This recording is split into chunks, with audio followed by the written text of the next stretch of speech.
So guys, we have our audio on the timeline, and if we move to right side, we can see our audio level here.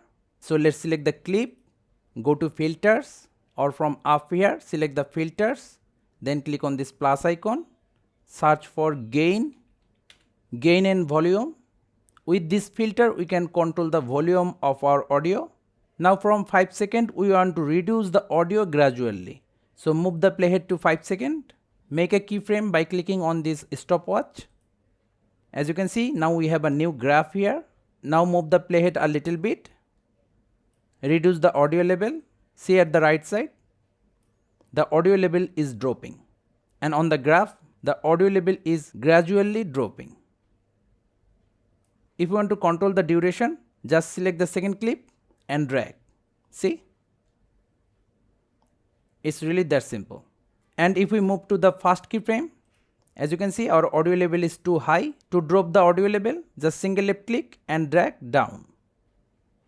See? The audio level is dropping. Now to again increase the audio level gradually, move the playhead, then click on this stopwatch. To make the third keyframe, move the playhead again and increase the audio level.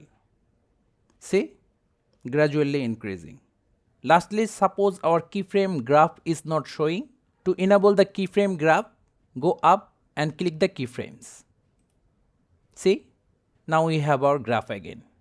So guys, that's how easily we can gradually increase or decrease the audio level in Shotcut. Thank you guys for watching. Have a good day.